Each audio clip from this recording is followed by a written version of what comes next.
The strategy of preventing heart disease risk in childhood has been described as radical, but is the concept really so radical? What would be radical is to actually adopt this concept and actually do something about it. The alternative is to continue indefinitely to rely upon the late, incomplete effective, costly strategies for treating already established risk factors like high cholesterol levels that may have been causing progression of the disease their whole lives. A failure to diagnose and treat risk factors in youth may miss an opportunity to prevent the long-term consequences of heart disease, the leading cause of disability and death in the United States for both men and women.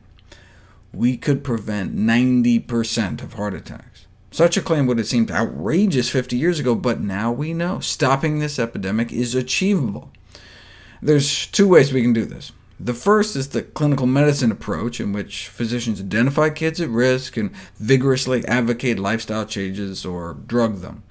But this model can at best be applied to only a few individuals. We got 15-minute doctor visits, preventive care isn't reimbursed, and interventions directed at individuals are often ineffective because they're not supported by the surrounding culture. To stop the disease process completely, one may have to go on an almost exclusively plant-based diet, something that hasn't been officially recommended for fear of discouraging the public. But our job as physicians is to tell the truth and let the public decide. That's why we need broad social and cultural changes that pervade the entire population to prevent atherosclerosis. The evidence justifies igniting a veritable social movement that eventually will be officially supported by the powers that be. The goal of eliminating 90% of coronary heart disease is feasible, but the cultural and societal changes necessary to achieve this goal won't be easy, and they won't happen soon, but it's time to start.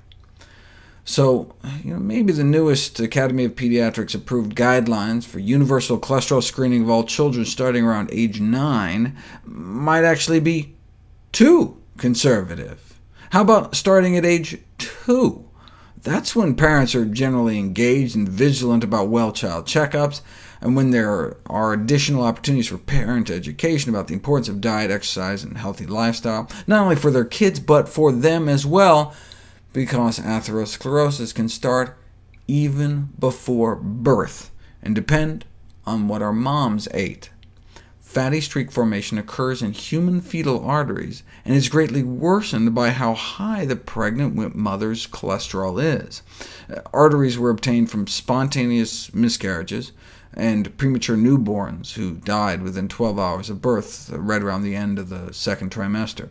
They looked at the arteries of fetuses from mothers with normal cholesterol levels and from pregnant moms with high cholesterol, and fetal arteries from mothers with high cholesterol contained dramatically greater lesions.